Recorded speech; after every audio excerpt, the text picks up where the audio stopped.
Guys, when you see or hear the term financial therapy, does that resonate with you? Who said no? No? Y'all doesn't resonate with you? It sounds awesome. I literally saw in the Washington Post, and there was the term financial therapy. And I said, oh man, that's financial and therapy. I need both of those things. And so right after that, I reached out and happened to find out through my wife and his wife, they're actually mutual friends. So Heath Carelock is a financial therapy coach.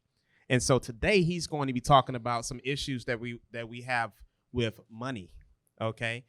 There's some things that might trigger you, right, about money.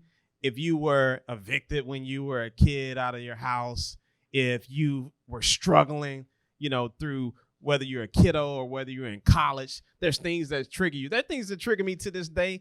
I mean, certain things I can't eat, like potted meat, for example. I don't know if y'all ever, God, I mean, I got some trauma from money back in my day, okay? And Heath is going to be here to kind of walk us through these types of issues. And I'm so grateful that you took up on us this call that we have for you. You came out and using your expertise to really educate this room right now. So Heath Carelock, please. Clap it up, clap it up, clap it up.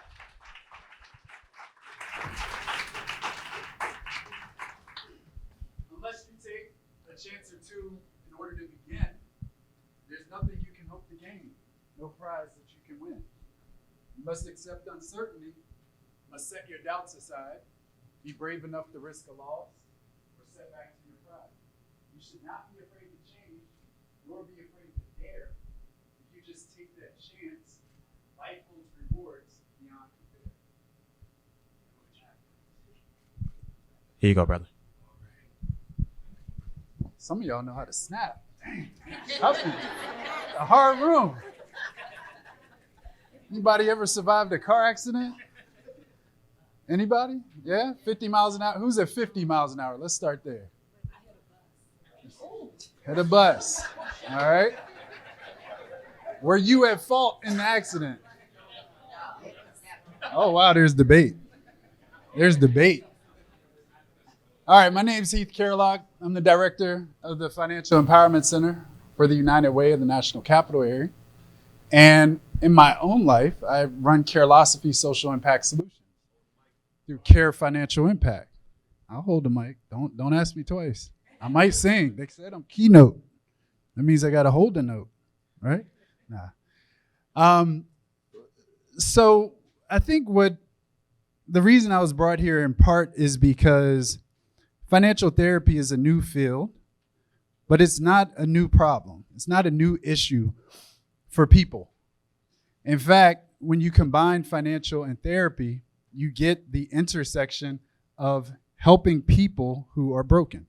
So as we go through this discussion today, and I want it to be some discussion, we're going to talk about how in the financial services industry, because there is a litany of financial planners and people who deal with wealth building, the conversation around the psychology of the individual client was not being met through the Great Recession or even through the pandemic. And so the media has begun to highlight instances of care for individuals who are receiving financial services, whether you're at the wealthy end of the totem pole or at the, I don't have any money. I live paycheck to paycheck or no check to no check. I have more month than money. Anybody ever been there? Have you always been wealthy? I know some of y'all are wealthy. No? Nobody's wealthy. Harrison?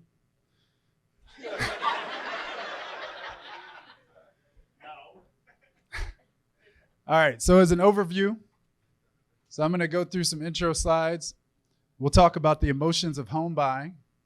We'll explain money and the mantra, money is power. We heard some other things about power in here today, right? We'll have a second interlude where we'll go deep dive into the Washington Post story. Some of you may be familiar with the article. Anyone ever see that article back on May 8th in the Washington Post, front page, Metro section? Yeah. May 8th. May 8th. And I'll show you the link for that as well. And then we'll just talk about financial therapy. We'll rap about that a little bit, and do some Q&A, and then a lunch activity. Actually, there's 3 activities. I might get to the point where you can do all 3 if we have enough time, or you can do one of the 3. But I want you to do something, because some of you are real estate agents, realtors, lenders. You need to know what people are going through.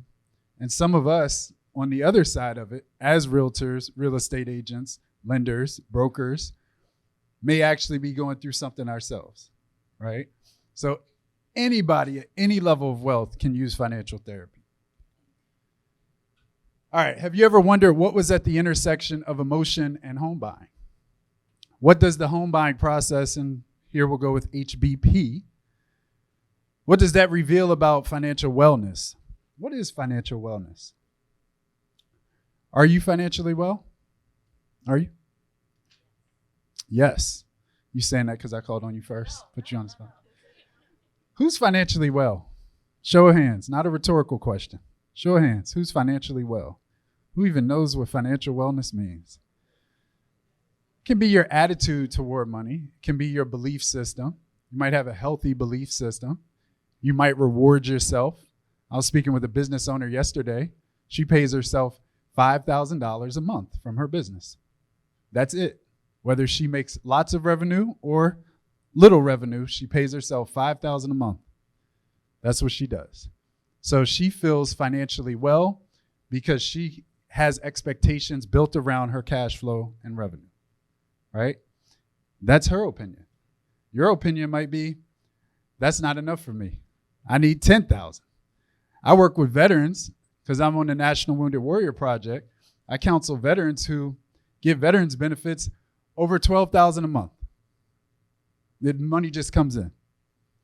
One veteran I'm working with just got $500,000, boom, back pay. All right?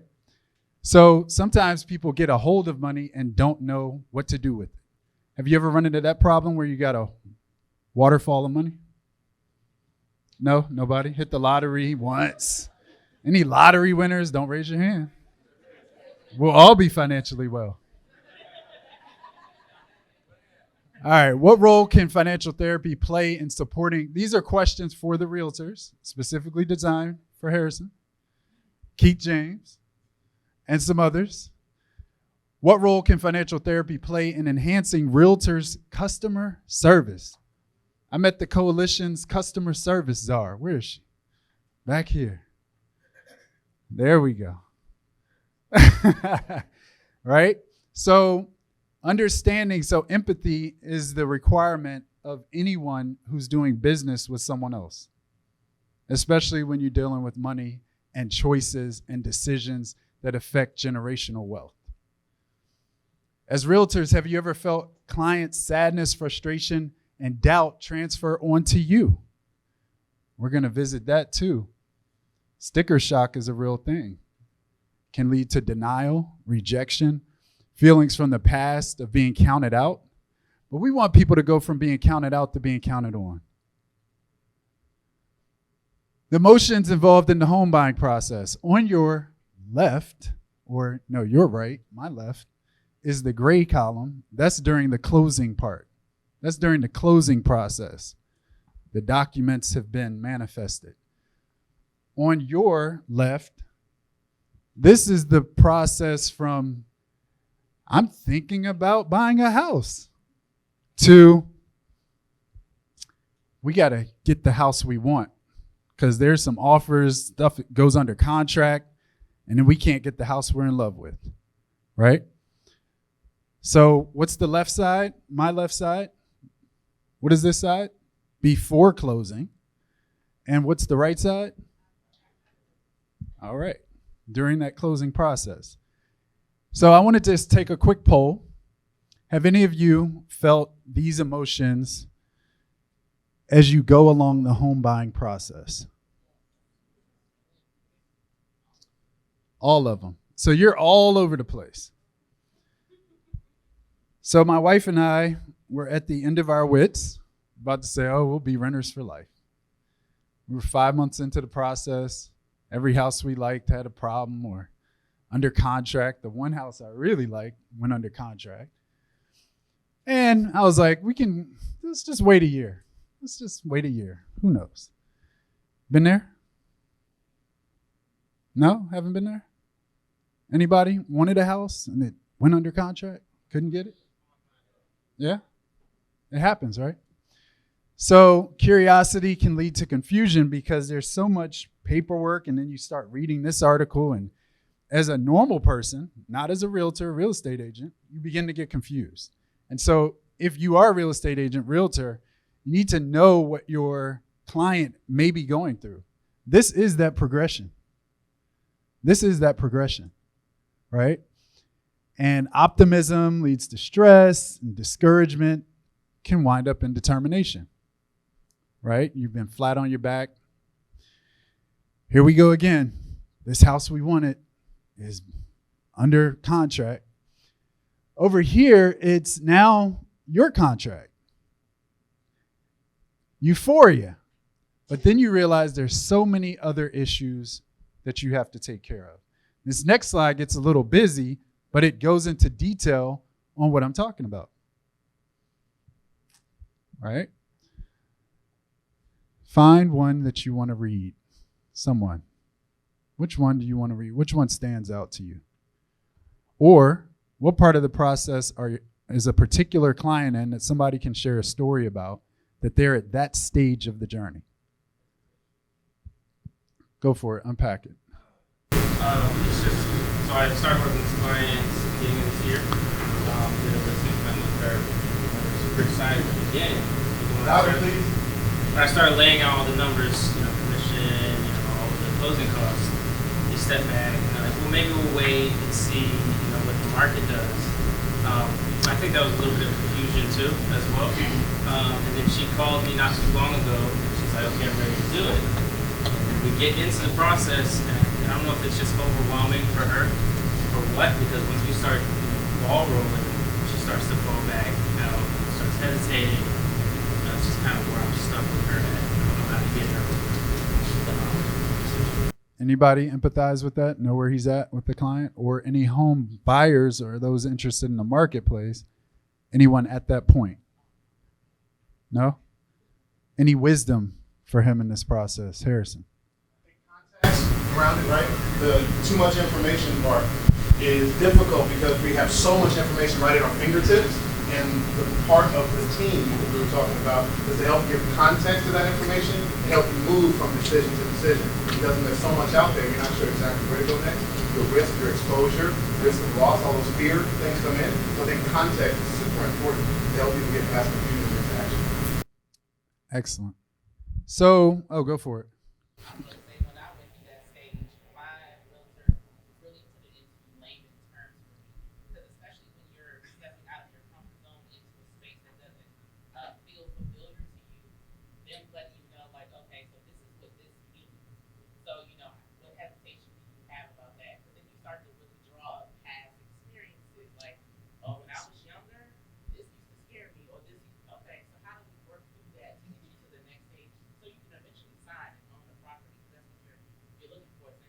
Wow, one more. I was going to say you just have to really connect with the person. Like, be a person, be a human with the person so that they can trust you. Because, like you said, there is too much information out there, and Coalition at least offers, like, somewhat, I feel like a one-stop shop where you have people that you can trust to guide you through the process. So maybe, like, taking off your realtor hat, and just being a person is helpful for someone to be able to trust you that, you're guiding them the right way. Left up to their own devices, what happens, right? So in the early 2000s, some of you know that the internet began to put information about like medical type of information so that people could educate themselves maybe on what they have. And there's a lot of self-diagnosis since the early 2000s based on the internet. Oh, I have this. It must be this. It must be that. And so people go through that in the money world too, especially now since the internet has a lot of information on these infomercials in between YouTube sessions and TikToks and Instagrams, and people do what I call self-moneykate. They self-moneykate. They get themselves into binds because they want to try the latest fad and it doesn't work for them, or they wind up throwing money away. Multi-level marketing does discourage people. Most people don't make money off of multi-level marketing. That's another type of adventure people take with their money that they have to heal from. So this interlude, is it a seller's market right now? Shifting a little bit. Even with the interest rates going up. Because the home values have stopped their accelerated appreciation, right? Do we all know what that means? We're all wise in here, right? No?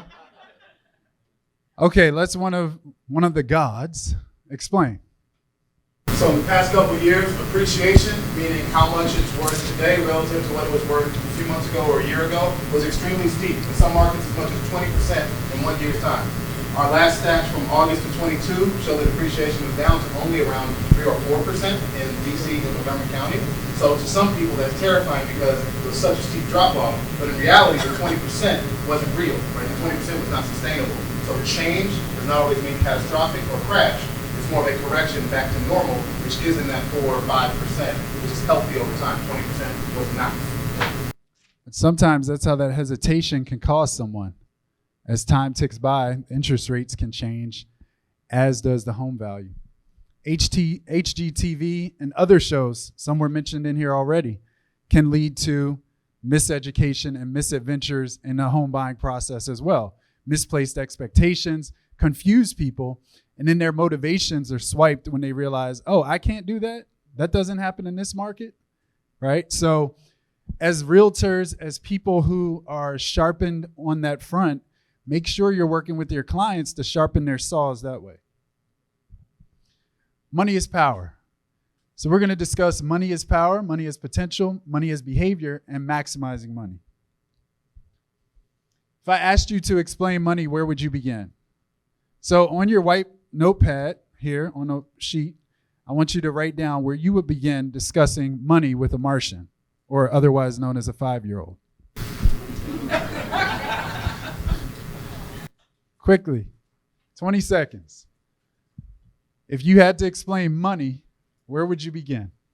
It could be a teenager in mind, or it could be a spouse. It's just like some of us have to explain what a first down is to our spouse.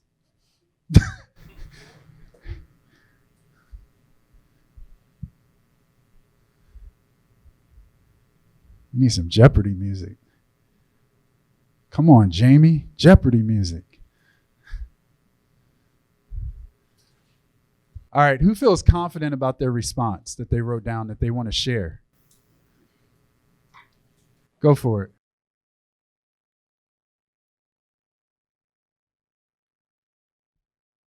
An entity that you assign a certain value to purchase other items. That a collective assigns a certain value to as a conduit to trade items. Wonderful.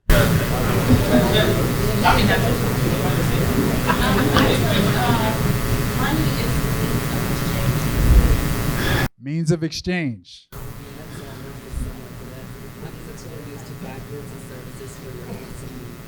A tool to buy goods and services for your wants and needs. Excellent. So, anyone else want to share? Boldly. Go for it. Money is used to function in life. It is needed to purchase items that support you as a human. To function in life. Wow. That's excellent. Did I see another hand? Go for it. Last one.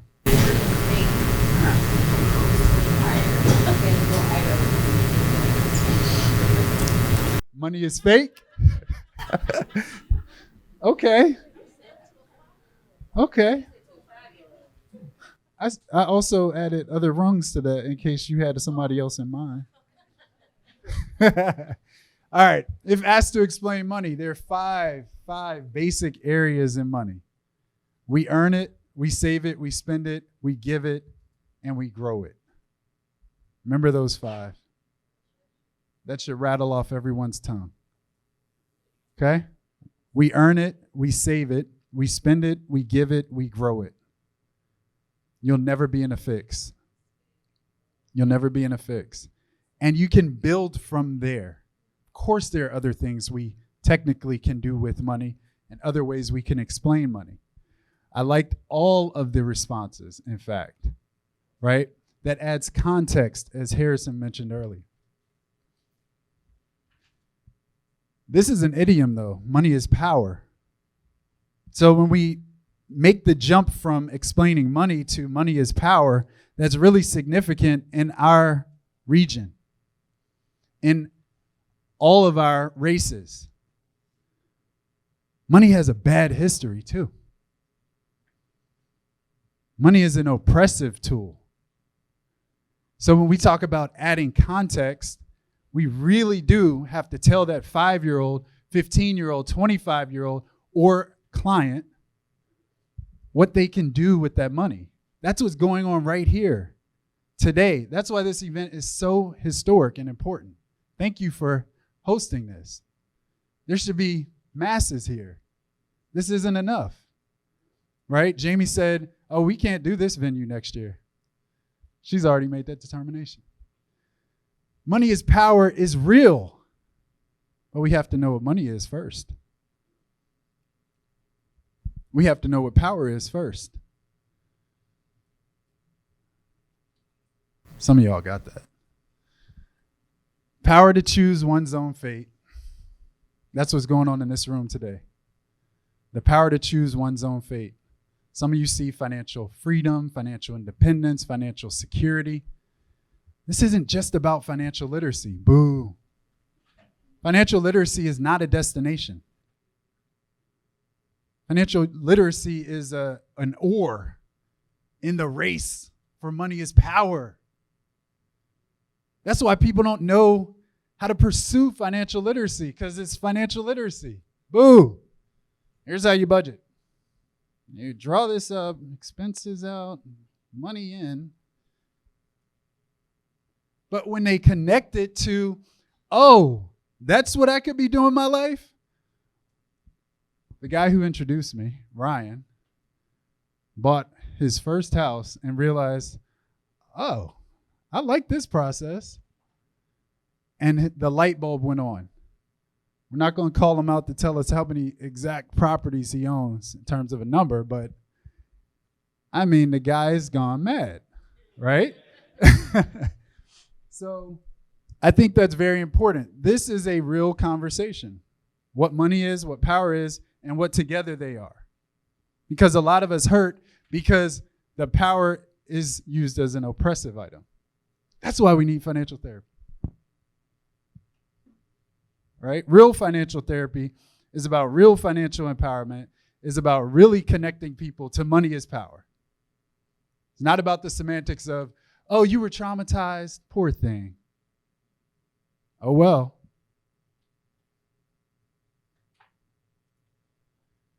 If money is power, then what is behavior with money? What is it to experience life with money? Some of you know that there are African Americans communities in Portugal, in Mexico, people from the DMV, Harlem, Chicago, other parts who have set up shop. You can go down, probably rent a room out, Airbnb or something, and talk just like us because they're from here. They just live down there.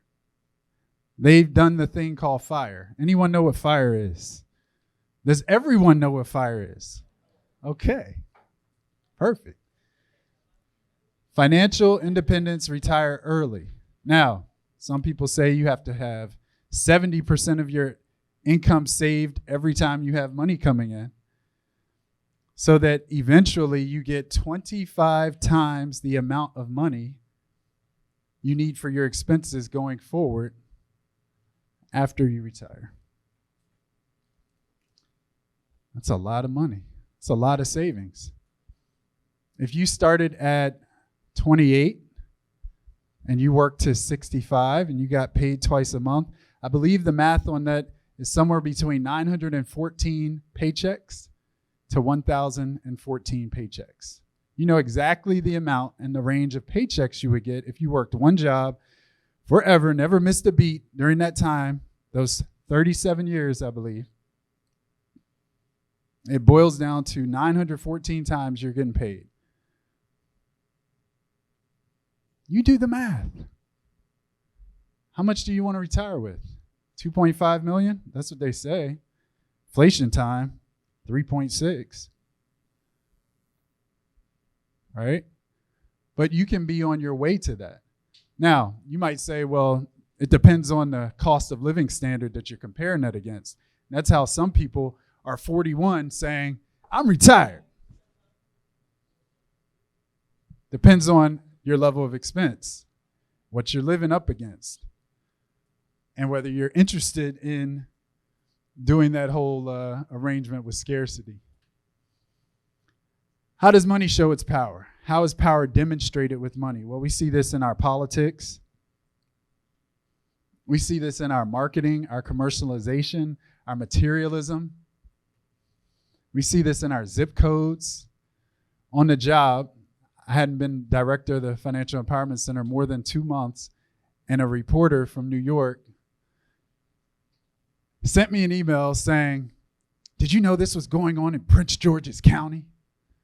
I said, what do you mean? He said, well, probably shouldn't say the name of the entity. He said, well, a well-known auto insurance company is charging folks in the poorest zip codes more than double what they charge people in the rest of the county. It's called price optimization, and it's illegal. Did you know this was going on? I said, no. I said, well, let me tell some mayors and some city council members, county council folks. He said, next time he wrote me was like 3 months later. He's like, oh, Maryland figured it out. There were some regulators who caught it, and they have taken action against the auto insurance company. That's how power is demonstrated with money, though. The poor people were actually paying more, $534 on average for their auto insurance. All right? That's ridiculous. So what sets us apart in this country? Our political ties and affiliations, commercial ties, built environment. A lot of you in real estate, you know from this street to that street, stuff look different. People live different. They go to this school, they go to that school, or they don't go to school, they go to private school, they're homeschooled. That matters. Residential and neighborhood life matters. Blighted homes, blighted businesses, all of that matters. What sets us apart? Continued access, comfort. There's one on here called exposure. How many of you had an internship growing up? How many of you got a job in that industry you had the internship? I still see lots of hands raised. That's access. That's exposure. That's part of making money. That's part of money is power. So remember that to pay it forward, some of you are now in position to give internships, to start little summer programs, even if it's for a week, or being a real estate agent for a day. They do a program called Principal for a Day. Any of you participate in that before? You get to be principal for a day. Why can't they be a realtor for a day? That'd be dope, right? Especially if money is power, right? Money as a resource. Ooh.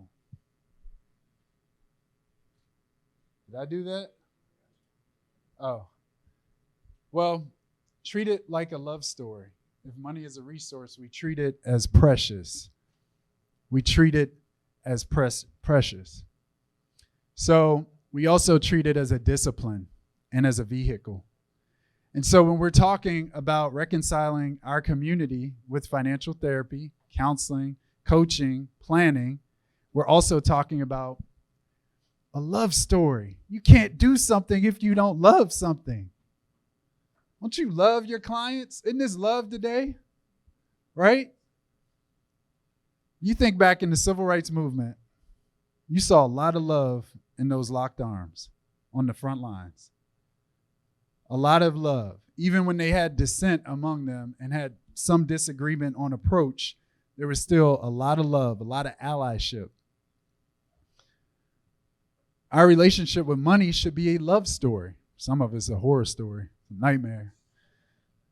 Stuff we don't want to remember. Like, what was it? Canned meat? Potted meat? Uh-oh, I lost access. We were doing well, too. Money as a discipline. If you treat something like it's a discipline, you will study it, analyze it, deepen your comprehension. What's a discipline for some of you?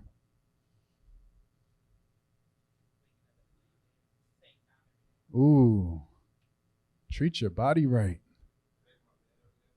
That is a discipline, especially if you have children who come in, they ain't make their bed. I don't got to make mine. Someone else, discipline. Prayer? Oh, preach, brother.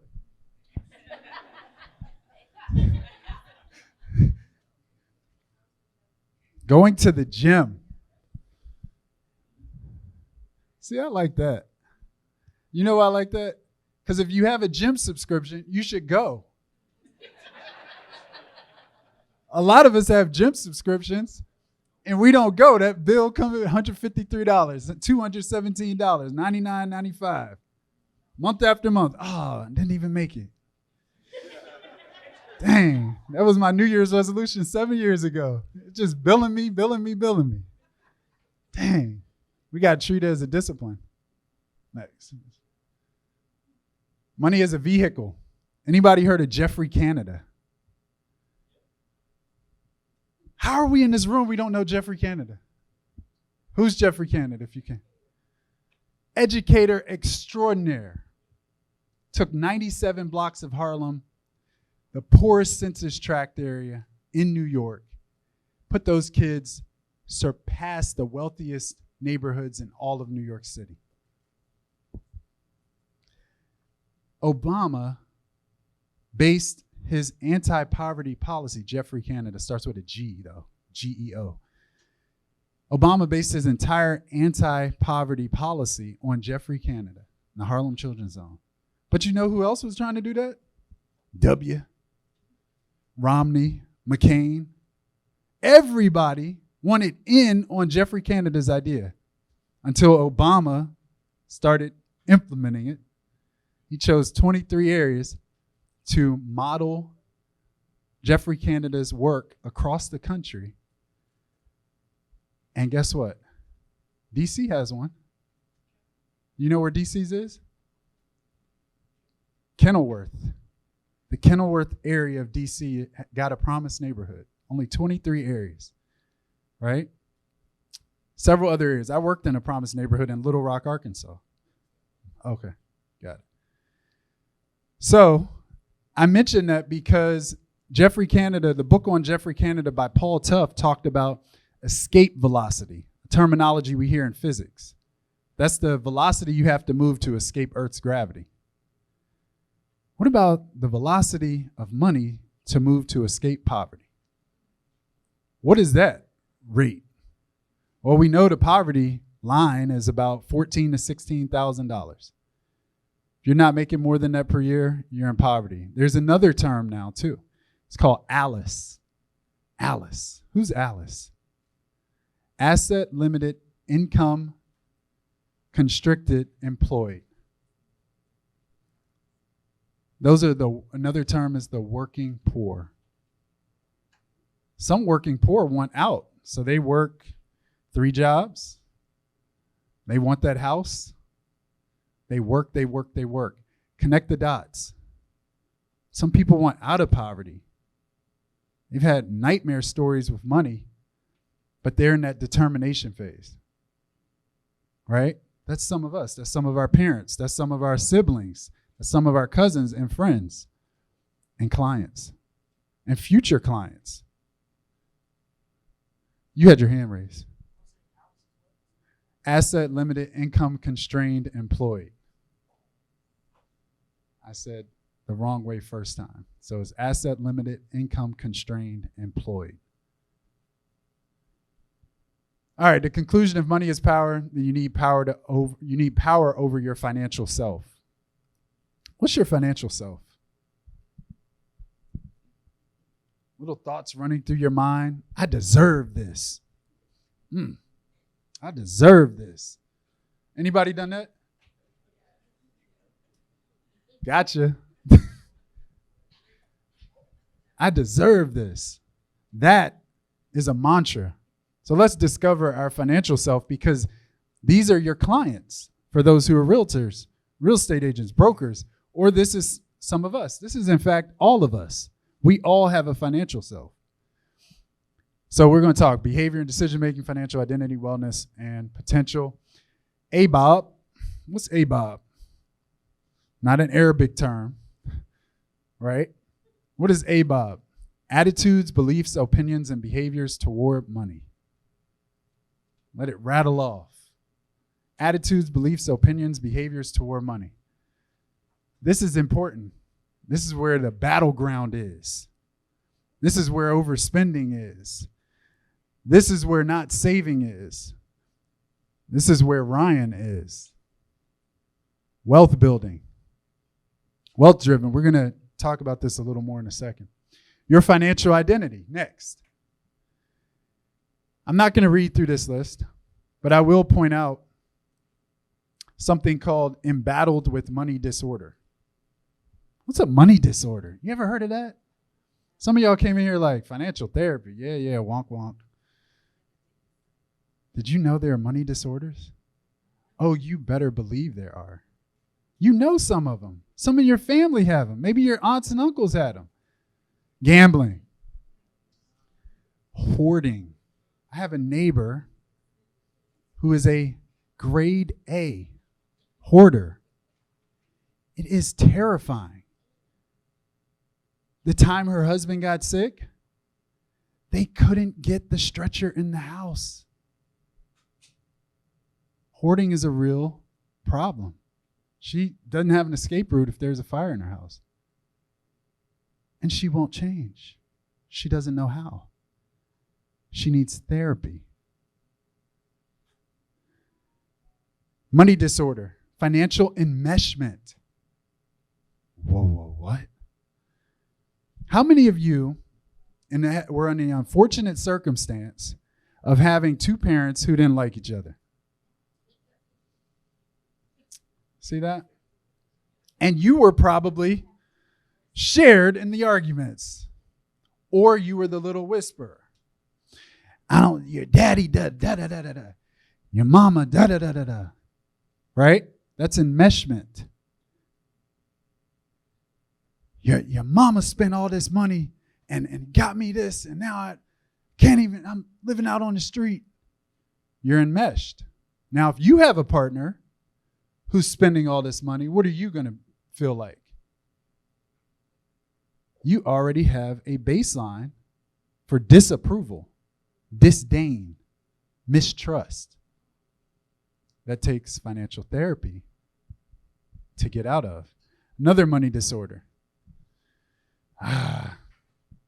Where do you want to go with this one? Want to go in deep?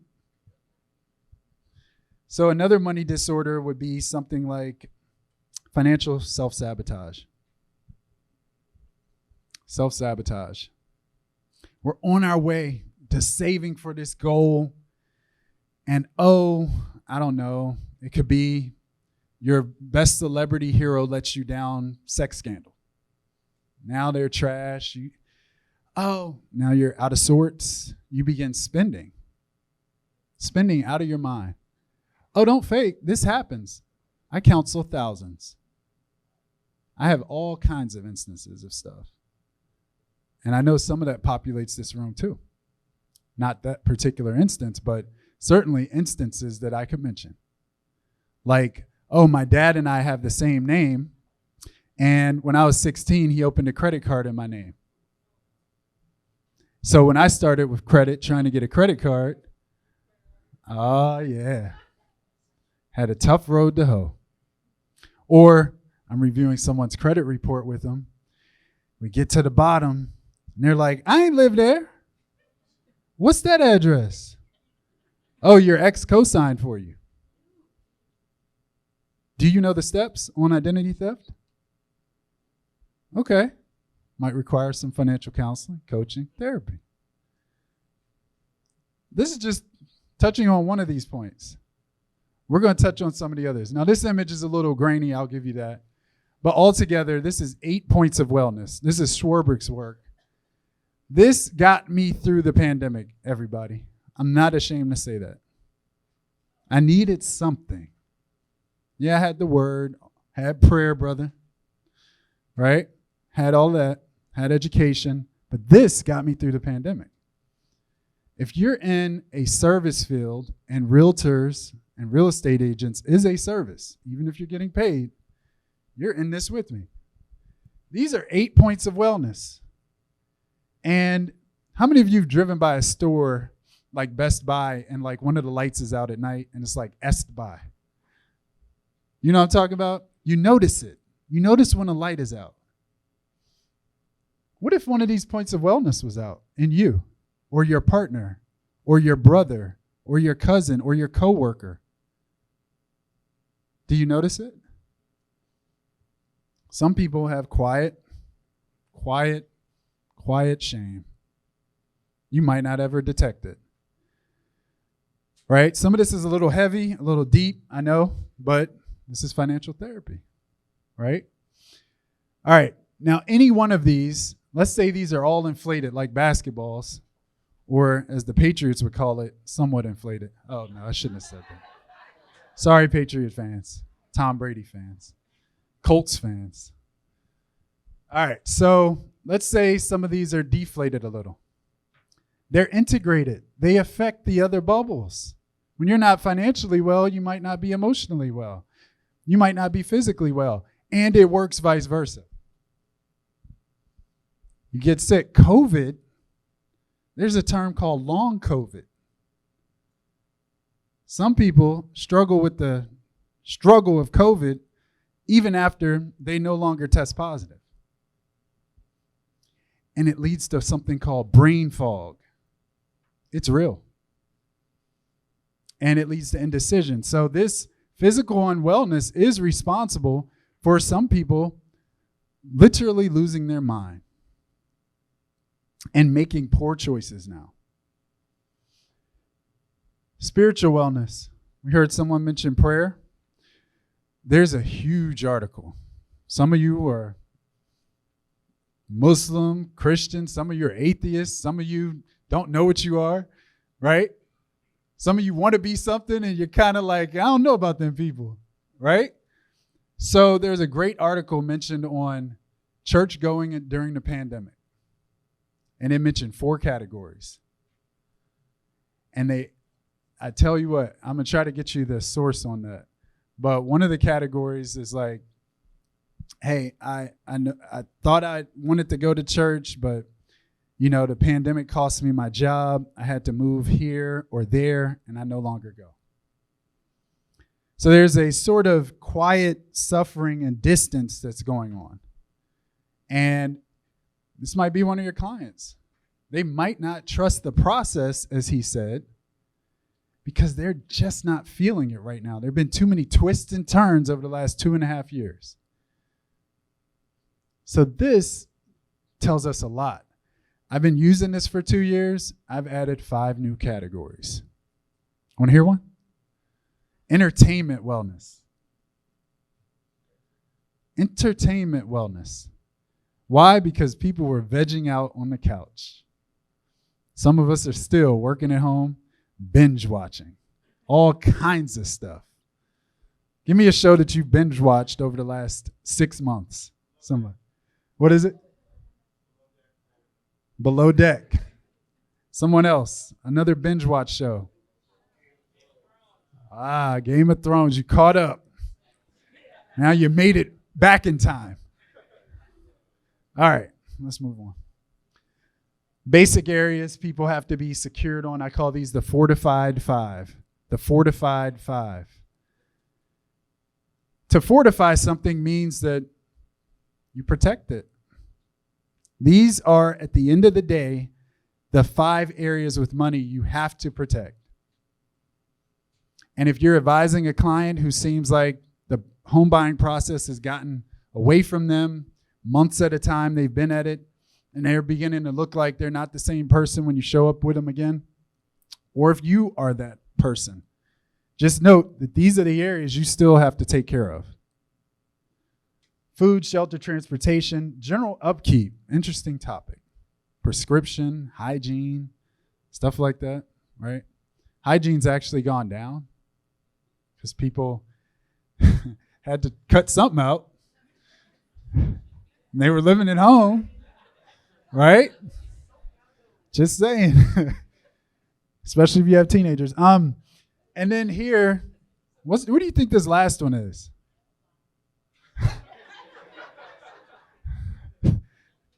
Not bad. You're the first person ever said that. All right. What do you think this one is? Communication. Any communication device, tablet, laptop, phone, Wi-Fi, anything that goes in that category, internet, minutes, whatever. That's your communication. You can't cut that out, especially during pandemic era when things are virtual. Church is virtual. School board meetings are virtual. Interviews are virtual. Real estate, home buying, Airbnb is virtual. We went on an Airbnb virtual tour to Vietnam, my wife and me. It was worth it. It was good. Little story on me. I actually taught in Vietnam for a year. Nói tiếng Việt à? Chúc các bạn sức khỏe và thành công à? She said, oh my God. It was the best country I experienced out of the 16, 20 or so places I've been. Unbelievable. And probably the best show that captured it was Top Gear. If you watch Top Gear, go back on the internet, YouTube it, their little episode or episodes in Vietnam. That's kind of how I lived, right? Taught a lot of people English too. Life aspirations, this is where most people are at. We asked about financial wellness earlier. This is the ground zero for financial wellness. When was the last time you took a trip? Vacation. Somewhere, not a staycation. Okay. So that represents financial wellness. You didn't raise your hand early. Someone else, last time you took a trip. Somebody I haven't heard from. Go for it. Last month. Who's the longest without a vacation here? I told you they were wealthy. Last time you took a real vacation. Somebody, let's get pass a little basket along. Right? All right. This is great. This is your financial potential. This is a great diagram for any condition. This is a great diagram if you have a little child and you say, I know you won't do it, but I know you can do it. Right? You mentioned hesitation.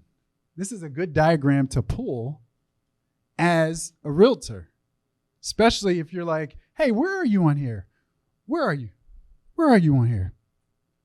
Which number? Oh, you're at 0. That's not a number, brother. We're not down there. All right.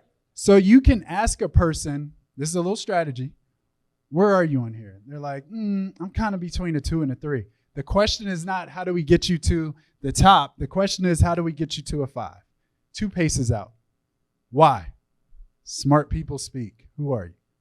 Why do you ask 2 paces out? Attainable. You all have spoken SMART goals. You know what SMART goals are, right? What are they? Specific. Say them with me. Specific. Time bound. I know. She's like, why are you still going? This is great. Great tool. I'm not going to go through this exhaustively because of time. How are we doing on time? Good? Why smart people make big money mistakes. This is the part y'all looking at me like, stay right here. Don't go nowhere. Self-help books. I can do it by myself. WebMD. Right? Self-moneycation. YouTube videos. I'll do it by myself. There is a DIY culture and a reason to be DIY. But not with everything. You heard the lawyers up here speaking. Why not DIY all the time? A horror story. Personal finance. You know this, I think. Right? That's one of my takeaways. Like, I have to measure whether or not you know this. We're good on this? What are the 5?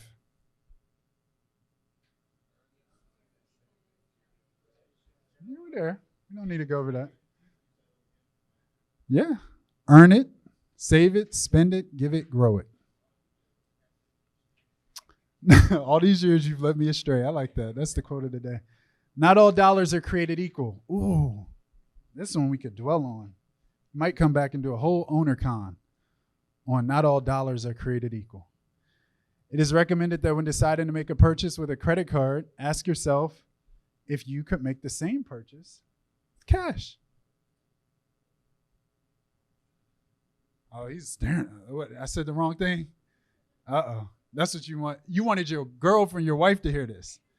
That's what it was. Oh, okay. That's what it was. Mental accounting. You don't think that you're a reckless spender, yet you have trouble saving.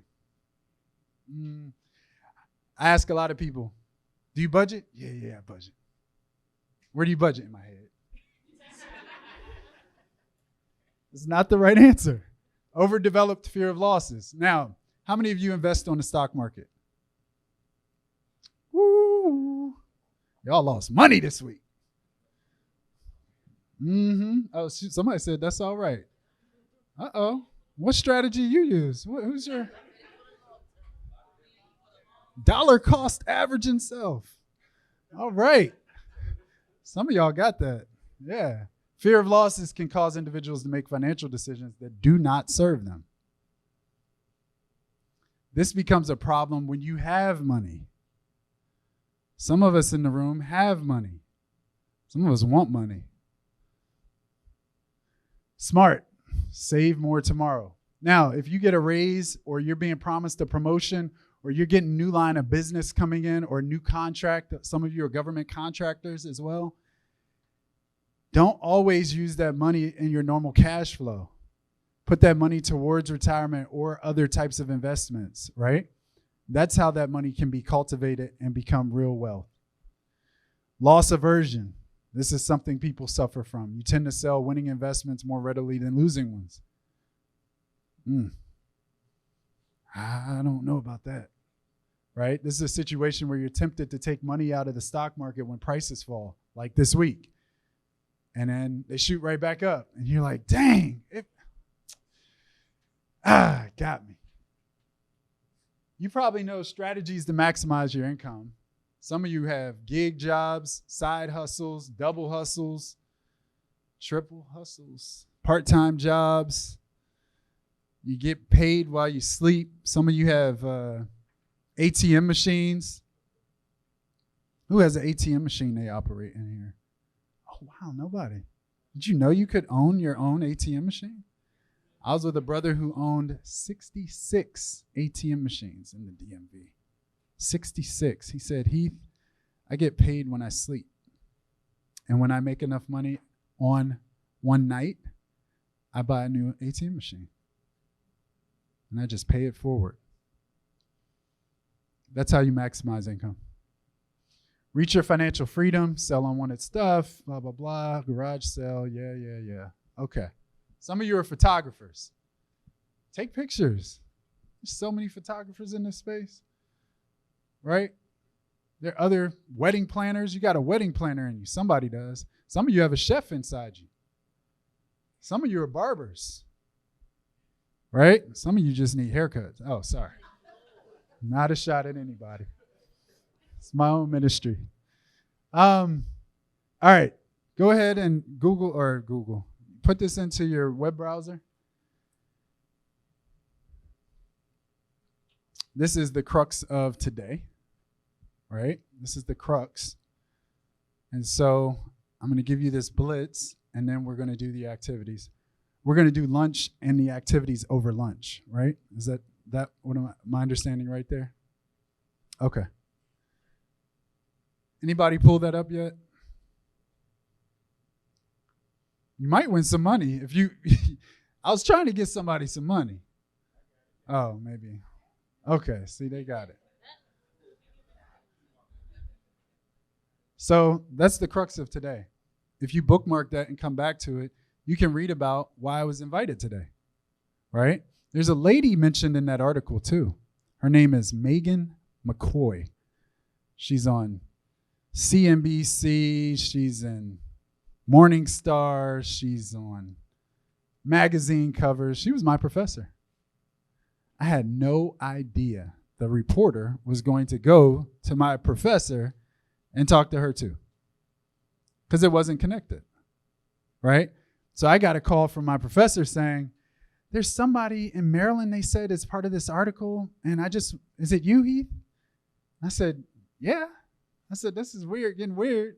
She's like, well, I'm in the article too. I said, oh my gosh.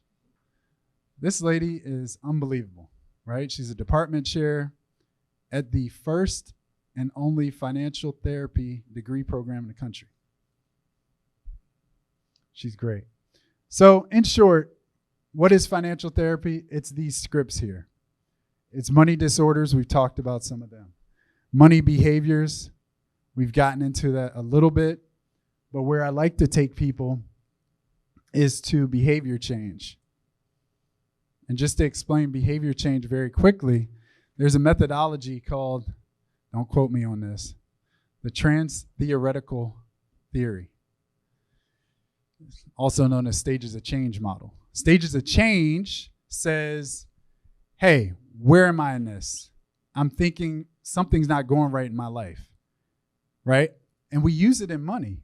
It's also used with addictions. It's also used with injuries. My shoulder's not quite right. Might have a torn rotator cuff, right? Something's not quite right. When you find yourself saying something's not quite right, something can improve, something can be better, that's where you're prime for behavior change.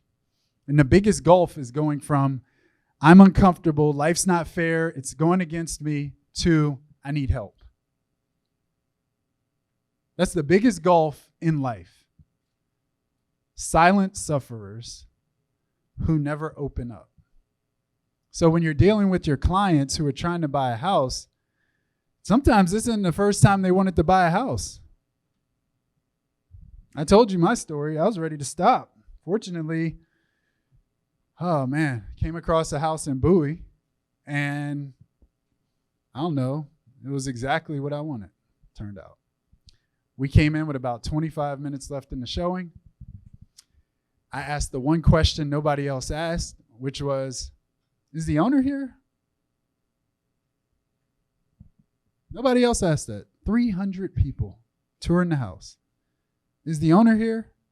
Yeah. Sat next to the owner. The real estate agent said, yeah, the owner's right there in the living room. She's sitting down. No one's spoken with her. She's just been sitting there. I said, really? Went over to her. I said, hey, are you on this place? Yeah. I said, you want to step out? Like, it's getting a lot of people in here. Walked around the property. She said, I went bankrupt on this thing, building this stuff up and blah, blah, blah. She wanted a garden, like out in San Francisco, because that's where she was from. So she redid all the property and went bankrupt doing it. Had to sell the house. I'm a former National Park Ranger. Did you know that? I love the land. I love open spaces. That's all I had to do was tell her. Oh, I know that plant. That's a crepe myrtle. Oh, that's a daffodil. She was like, oh my gosh, somebody that's going to take care of this place. I said, yep. We got it. Turns out she was an author as well. My wife's an author. She has a book coming out. It's not a shameless plug. She really does. November 15th, Pride and Protest, Jane Austen type novel. Check it out. New York Times top 5 pre-selling. Behavior change, though. Important. I need help. Find help. Show up for help. All in the same stage. Need help, find help, show up for help. What we have in the financial counseling, therapy, and coaching space is people who go, they cross the gulf to I need help. They sign up for help. We have about a 40% average. People who sign up, go through the process, filling out stuff, and showing up for the sessions. Right? If you need help, show up for it. Me included. I'm preaching to myself. Right? And then after you show up for help, there's this period called action planning. This period called action planning. So that you know how financial counseling works, there are realtors who refer clients to me. Right? Or to financial counselors. Or to folks who can help them take a step back. Some people, where's it something yellow? Flag on the play. Right? False start. Offense. Right? Some people get out ahead of themselves, cart before the horse. They need to understand some things first, get some things in order. A lot of people come to me who want to start a business. They're ready for a business. Might be 3 to 5 years out from starting a business. Most business owners fail in the first year. That's tough. So why am I going to encourage somebody to go to the slaughter? So when you have clients who might be out ahead of themselves, maybe renting for a little while longer is best, right? Save some money up. Make sure you can afford this. Make sure you're in the best position. Sometimes the market can't wait for you, though. So in that case, they got to find money fast. All right, there's differences between each of these. I'm not going to exhaustively go through this, but I'll give you some of my take on financial counseling. It helps broke people find financial stability, whereas financial therapy helps broken people put themselves back together, including their financial wellness, right? Can't solve everything. Sometimes we have to refer out as well. That is the appropriate thing to do. Find the professional who's best for this disorder. Because the disorder might not be a money disorder. It might be a mental health disorder. There's a difference. Sometimes they're intertwined, but there can be a difference. Financial planning, by the way, is on here. Anybody a CFP in the room? That's the highest threshold for somebody with money. So if you're talking about putting your money in someone else's hands, make sure that they have a CFP behind their name. Ask them. Or that they have a Series 66, Series 65, Series 7, right? They can handle your money, or they should be able to, but do your research on them, due diligence, right? This is really important for folks who are wealth building. This is about wealth, analyzing someone's money and giving them the stages or the steps of that comprehensive plan. Do you know the comprehensive wealth plan? It's the same for everybody. Not everybody gets to participate. That's what keeps me up at night and gets me up in the morning. The fact that people cannot participate in the economy. It is akin to a civil right. The biggest economy in history. You're telling me countless millions of people can't participate. You're telling me 3 stimulus checks pulled 50 million people out of poverty. Ain't no more stimulus. No more moratoriums. Oh, back in poverty. Back to Alice. Right? We need this. The comprehensive financial plan, and then I'll cut it. And then we can pick up over lunch a little bit. The comprehensive financial plan is money management. There's 6 steps. Money management, tax planning, estate planning, retirement planning, investment planning, and insurance planning.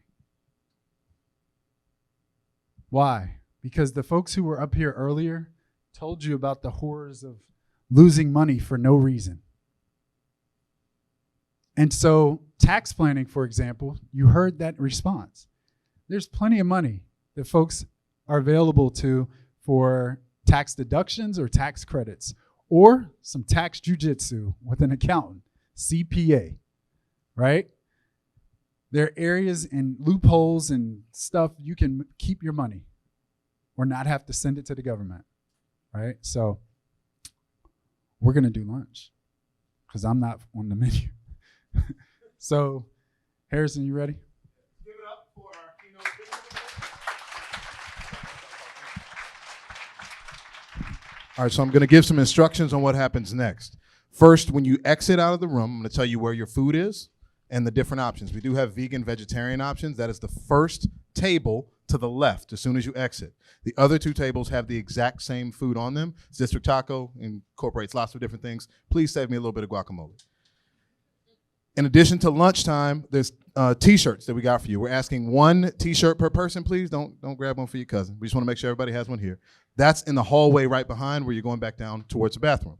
Heath has an exercise that we're going to do before lunch. Can you briefly introduce the exercise now? Let people get their food and come back? See how much I left out for you guys. And there's more. And again, you got all his information to follow up, and I'm going to thank sponsors right after he introduces. Grab the mic, please, and tell him about it. So you can go to this link. The reason why, if I had to choose, I would want you to do this because this exercise will send you a report to your email. I don't see this. This is going to be something called the money behavior assessment, and you'll get a chance to see for yourself. I want you to take it in all honesty. Don't hedge. Take it based on who you are. All right? Take it based on who you are. This is the Klontz Financial Behavior Assessment, and it's going to speak back to you. It's going to give you some categories, and it'll give you your score. Not a credit score. It's not top secret. It's just a score on self-assessment. All right? Money scripts, the things that play on your mind like a CNBC ticker. Right? And we mentioned one of them. I deserve this. This is my moment. I deserve this. I've done well with money. Right? That's one of the money scripts. Another one is I'm terrible with money. I hate when this happens. And there are countless other ones, hundreds. So try this money assessment, and we'll talk about the results when you get them in. Awesome. All right, let's get that energy up real quick before you get your tacos. Remember the call and response. We say, my ownership, and then after that, my ownership is. All right, stand up. Let's get the juice flowing a little bit. Let's get juice. And I'm going to give you a head start on sprinting to the tacos. All right, let's try it one more time. Let's go. My ownership. My ownership. My ownership is. My ownership is. All right, enjoy lunch. We're going to have the music up. Please do the exercise, and we're going to have our follow-up panels right after lunch. But it's not. I can tell you in a step what it is. So you would draw an egg on one of your white sheets of paper, and all you're going to do is draw out, kind of scribble out, sketch out, you can use stick figures or whatever, your earliest money memory. In fact, you'll do that all the way up until now, your most influential moments with money.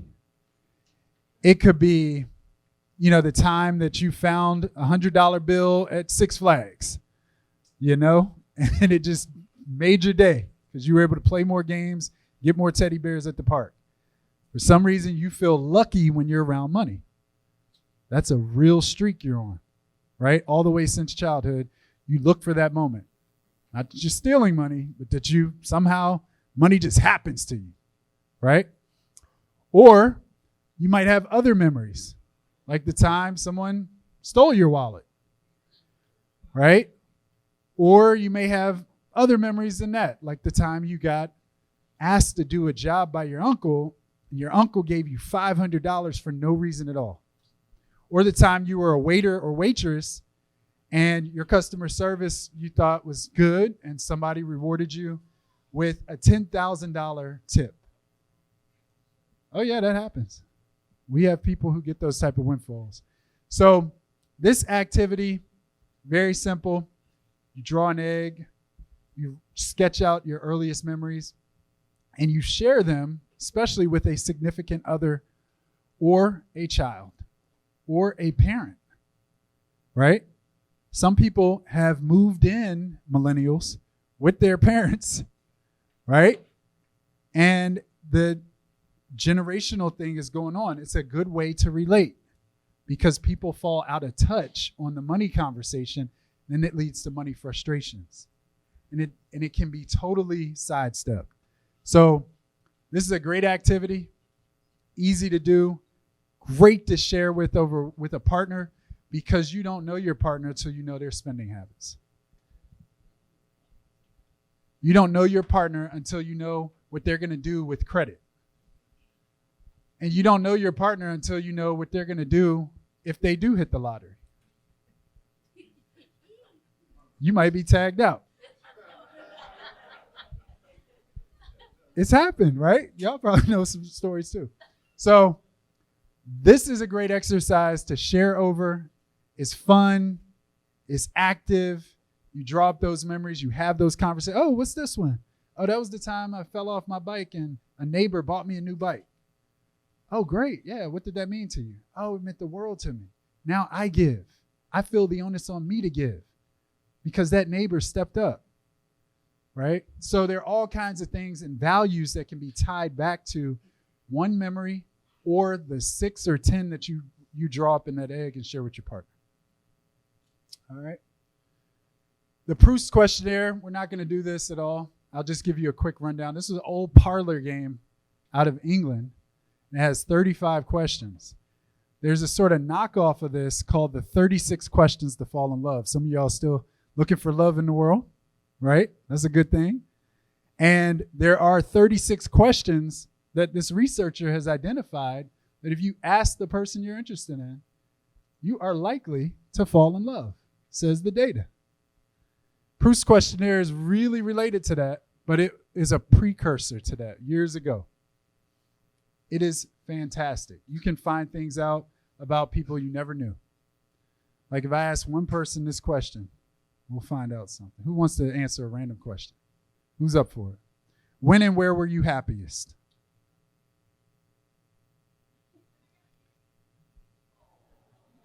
She said when she got married. See, this stuff works. All right. Just so you see the money disorders in their fullness, workaholism is actually considered a money disorder. Why do you think it would be a disorder? It could represent money worship. It could represent imbalance.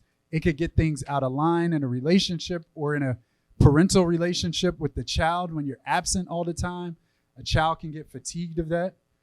And then finally, before we go, this is what I wanted to end on. Some instances of financial, emotional wounds. We've covered some. Some of you have shared some voluntarily. Identity theft, declaring bankruptcy. What about a client who's 10 years out, they finally got through the bankruptcy process and they're ready to move on with their life, and you're a realtor? Or somebody who's been foreclosed on in the past. You might want to know that because of what you say, so it doesn't shut them down, turn them off, or offend them, right? So these are the types of things that can take a conversation or relationship years out. And Harrison has talked about how you have folks from years ago who's still with you, right? And bring other business to you. So it's a business strategy too. It's a force multiplier. That's how you can use these. Experiencing poverty, having an abortion, divorcing one's spouse, financial ruin due to a spouse's irresponsibility. This happened to my college roommate. He went homeless his last 2 years in high school because his dad gambled their money away, family fortune away in Vegas. Right? So these things are real. And if you know that about your client, you can tap into them. They'll be loyal to you for years. Loyal to you for years. This simply goes over, if let's say the wound was financial ruin due to a spouse's irresponsibility, how do you guide that person? Some of you are financial professionals, financial service providers, financial literacy coaches as well. That person now has an underlying fear. in a new relationship. So you might be dealing with a client who is now, they're not with the ex, they're with their new partner, and you are sitting across from them talking to them about a new property. And this is going on underneath them, underneath the whole conversation. My ex spent the money in Atlantic City, such and such, MGM, and this is where we're at. I'm now with a new partner, and I'm standing before you, and blah, blah, blah. So what happens is there's a lie that can happen. If a person's truly wounded and damaged, they can lie to themselves. That money script that's going across their ticker could be damaging, could sink their battleship the next time around with the new partner and this new property. So those conversations, you just want to be mindful of. You may not be the financial professional. I get it. But you may want to be empathetic. Somebody said empathy earlier. You were right on point. Right? Any questions for me? Any questions? I hope this was interesting. I know it was a different style, but I hope it was interesting. I hope it helped somebody. Right? That's easy. Right there. So there's my email, website, all in one, as well as the Twitter handle. And I look forward to helping any of you. Already helped a couple of you, right, over the break. So I appreciate it. And I hope today made sense. Yes, ma'am. Yes.